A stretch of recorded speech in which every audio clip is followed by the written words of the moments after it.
afternoon, good morning. We're here in Canada, British Columbia, and in Vancouver, and another inspirational moments, educational moments with Darren Wicks. He's a Canadian rich dad version of Robert Kiyosaki. You know him? Right. So, Darren, I have a few questions here for you that we can share and inspire, educate our viewers here. Sure. So, please tell us your story and your background. Well, I grew up in Edmonton, Alberta, and I was like most people. I was told by my parents that you should go to school, get good grades, go to university, so you can get a safe, secure job, and that was the way to to be wealthy. But ever since I was like about a 6-year-old boy, I always liked money, and I really didn't believe that getting a job would make me wealthy. I mean, why would I want to work for somebody else to create real wealth?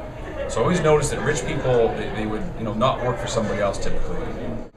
So I was very entrepreneurial throughout my high school and junior high days, and even university. Going to university, I actually bought my own property, which I still own today. What? Invested in the stock market, have my own business. But then after the university, I got a job because that's what I was told to do. That's what society says. That's go right, get a job. Yeah, Right. Go to school, get a job. That's right. Get good grades, get a good job. So I got a job, but I didn't really like it. I didn't make any money, and I finally read a book called Rich Dad Poor Dad by Robert Kiyosaki in 2001. And it's really after that, it kind of allowed me to just think differently and start to just hang out with and associate with really successful people. And I started a small business that is now grown to be a very large business in Canada, hosting different educational seminars and different companies that give solutions to people. Yeah, company that gives solutions to people, and that's why actually I'm here. I'm educating myself. So it's been a good journey, and I meet a lot of fantastic people with positive attitudes. And it's enjoyable trying to help people by educating them and still have a business. So it's win-win. I love what I do. Wow, this is Darren Wicks of Fast Track To cash flow. to cash flow. To cash flow. Okay, how does the saying "dreaming your dreams" plays in achieving your goals? I don't really dream, I just do. Ooh, he doesn't dream, he just do. So for instance, when I read the Rich Dad Poor Dad book, I knew I would be successful when I became a facilitator for Robert. So back in 2001. I didn't know how I was going to be successful. I didn't dream about it. I just looked, okay, what do I have to do right in front of me to become a facilitator for Robert? So it's like if you want to start your own business, don't dream of the cars and the houses that you can own. Think of what's that first step I've got to take to get closer to the business, and how can I help people? If you help people, then all your dreams will come true. So did you get that? He doesn't just dream, he just do, he takes action. Yeah. And how can he help people? So he's very really authentic guy.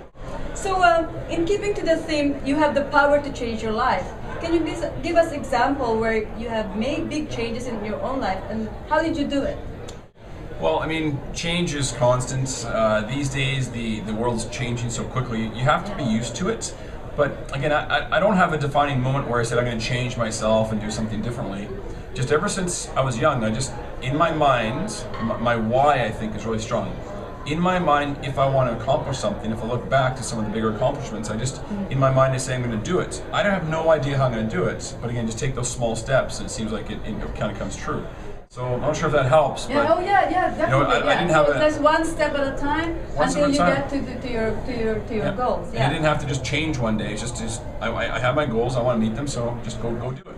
Yeah. So what do you do day to day to keep on track? Because sometimes people oh gee, that's too hard. Or do you ever have moments like that? Oh, every day. It's like going to the gym. You don't want to work out, but you still put your running shoes on and you work out. So the best way to do that if you're having troubles is to hang out with people that can push you and help you.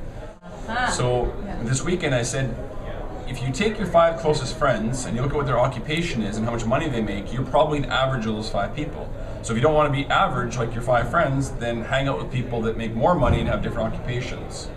So I always surround myself with people that are very successful, try to, and they push me, or they almost pull you, because you want to be successful with them.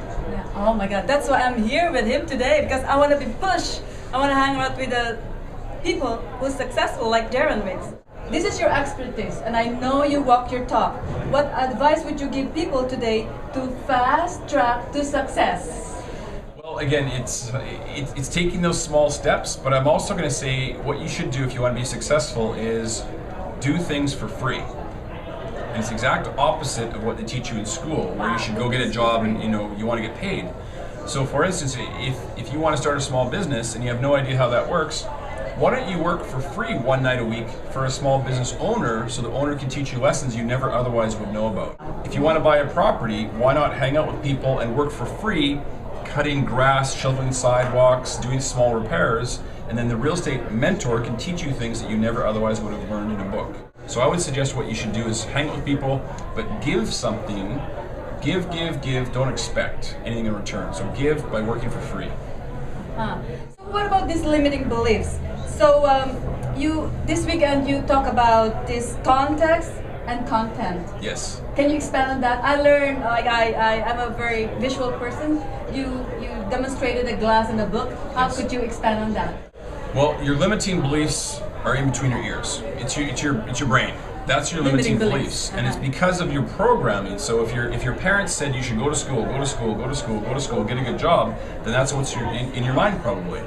So again, the best way to get outside of that thinking is to hang out with people that are doing what you want to do. So if you want to own a business, hang out with business owners. If you want to own 10 properties, hang out with somebody who has 10 properties. Because your programming, your precepts, they're going to keep going back to what you learned when you were young. Mm-hmm. They're going to keep going back to the environment you hang with. So if you don't change your environment, it's going to be really hard to change your thoughts. So this weekend, you've got 200 people, 150 people that all have the same thoughts. So it's easy to think, I want to succeed and now take action. But if you go back to tomorrow and start hanging out with a bunch of losers, it's going to be very difficult to make those things come true. Yeah, that's so true. So the context, so to be able to really get to where I want to go, I have to expand my context, right? Yes, your context has to expand. What most people do is they get confused with wanting to do something, then they want all the information in the world. So they get information and information and information. There's so much information, but they never do anything. So if you actually just take a little step, it's going to be much more valuable than just gathering information forever. You have to take action and do something. You're talking to me now. Yeah. Go do it. Yeah, I'm not a gatherer, I'm more of a doer. Yeah, you know? a doer. Get some information, but again, if you want to buy a property, well then go look at properties that are for sale. It's not that difficult. Yeah. I don't know if I'm allowed to say this. You have 5,000 units or doors. So how do you say that? Yeah, doors, units. Yeah. Well, again, what I believe in is doing everything with nothing, or do everything with less. And this is some things Robert Kiyosaki's taught me. So I thought, I can only buy so many properties because eventually you run out of money. So what if I bring other people's money into a really good deal, marry the two together, and I say to both sides, well, if I do that for you both, all my investors, and this great deal, if I bring you together, I want to get paid a little bit. So how about I get a piece of it? So that's how I say I have 5,000 properties, because I want a piece of 5,000 properties, because I brought thousands of investors together with some really good people that know real estate. So it's a joint venture between us all. Yeah, that's good. Thank you so much. Okay. So in a nutshell, how do you describe Fast Track to Cash Flow? Fast Track to Cash Flow is an education company, and it's 100% Canadian, so everything we want to talk about has got Canadian content in it. And it's an environment where people come to that's safe. You know, it's just a learning environment. We try to just do things that people can experience, live events, and they're going to go home refreshed and invigorated, but just a very safe environment with no pressure to buy things. We just want to make sure people get education That's first. So true. That's so true. Yeah. So that's how we've done. And what's your mission and vision for the company in the next 5 to 10 years? Well, I'm just going to keep doing what I do. I've done this for now 13 years. I don't see myself ever retiring. I've got a few ideas in the back of my mind where I want the company to go, and things always change. You know, the company it's nowhere where I thought it would be back when I started. It's not even close. You know, so who knows where it's going to be in 5 or 10 years. It'll be exciting. Yeah, I'm sure. I'm excited for you. So one last question. Okay. I know you're a father yourself.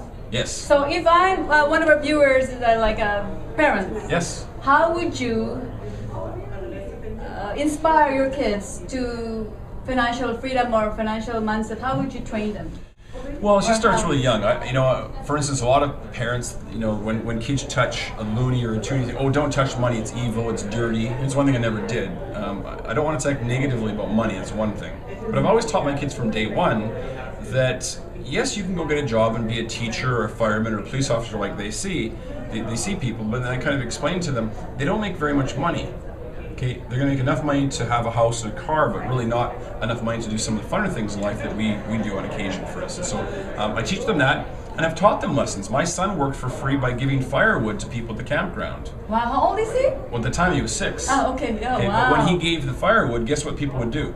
They would give him a month. They'd give him $1 or $2 or $5.